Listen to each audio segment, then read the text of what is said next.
ایسی معلوماتی ویڈیوز کے لیے اگر آپ نے ہمارے چینل کو سبسکرائب نہیں کیا تو ابھی سبسکرائب کریں۔ حضرت عمر رضی اللہ عنہ کا ایک بیٹا روزگار کی تلاش میں عراق گیا۔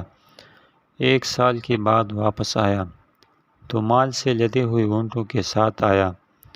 حضرت عمر رضی اللہ عنہ نے پوچھا کہ بیٹے اتنا مال کہاں سے ملا؟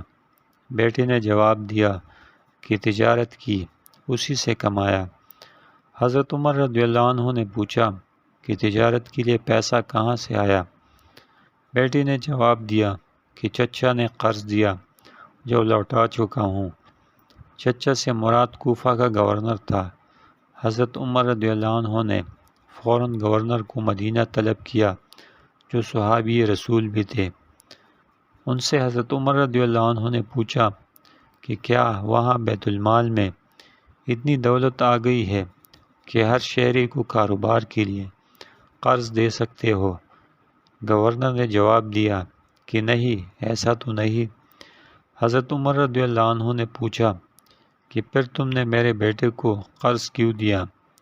اس لیے نہ کہ وہ میرا بیٹا ہے، میں تمہیں معزول کرتا ہوں کیونکہ تم امانت داری کے اہل نہیں ہو۔ پھر حضرت عمر رضی اللہ عنہ نے اپنے بیٹے کو حکم دیا کہ سارا مال بیت المال میں جمع کرا دو کیونکہ اس پر تمہارا کوئی حق نہیں۔ ایک واقعہ، ایک حقیقت۔ ایک دفعہ ایک شخص ایک عورت کو اس کی مرضی سے اس کے گھر سے بھگا لے گیا۔ جلدی سفر طے کرنے کی غرض سے اس عورت کے کہنے پر انہی کے گھر کی گھوڑی ساتھ لے گیا۔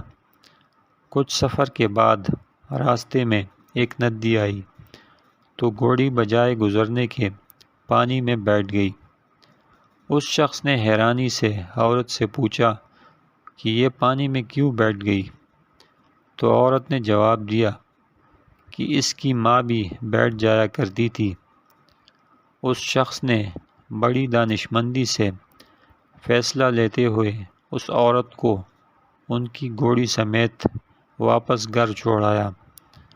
عورت نے واپسی کی وجہ جاننا چاہی تو اس نے کہا، اگر جیسی ماں ہوگی ویسی ہی تو میں نہیں چاہتا کہ کل کو ہماری بیٹی بھی کسی سے بھاگ کر شادی کرے۔